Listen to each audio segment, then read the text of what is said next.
Judicial सिस्टीमवरती सगळ्यात topmost पदावरती आज विराजमान होत आहेत. विचार केला तर 251 वर्षानंतर भारताला प्रथमच बौद्धिस्ट सरन्यायाधीश मिळालेले आहेत. एक महत्वपूर्ण गोष्ट आहे आणि पूर्ण या देशातील बुद्धिजीवी किंवा बुद्धिस्ट असणाऱ्या लोकांच्यासाठी, त्या अनुयायांसाठी ही सगळ्यात महत्वाची गोष्ट आहे. कारण इंग्लंडमध्ये इंग्रजांचं ज्यावेळी राज्य होतं भारतामध्ये 1773 मध्ये एक ऍक्ट पास झाला, ज्याला ऍक्ट ऑफ रेग्युलेटिंग असं म्हणतात, रेग्युलेटिंग कायदा. आणि या रेग्युलेटिंग कायद्यानुसार 1774 मध्ये कोलकाता या ठिकाणी भारताचं पहिलं सुप्रीम कोर्ट जे आहे ते विराजमान झालं सन 1774 मध्ये. आणि या देशामध्ये 1774 मध्ये जे सरन्यायाधीश होते ते होते इलिजाह इम्पे. इलिजाह इम्पे.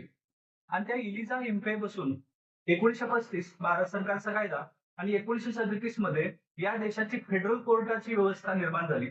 त्यानंतर 26 नोव्हेंबर 1949 मध्ये या देशाची सगळ्यात महत्वाची, हा देश ज्याच्यावरती तरलेला आहे, या देशाचं संविधान, याचे घटनेचे शिल्पकार महान मानव बोधिसत्व भारतरत्न डॉक्टर बाबासाहेब आंबेडकर यांच्या मसुदा समितीच्या अध्यक्षस्थानी ड्राफ्टिंग कमिटीनं या देशाचं संविधान जे आहे ते लिखित केलं आणि 26 नोव्हेंबर 1949 या दिवशी या देशाचं संविधान स्वीकृत झालं.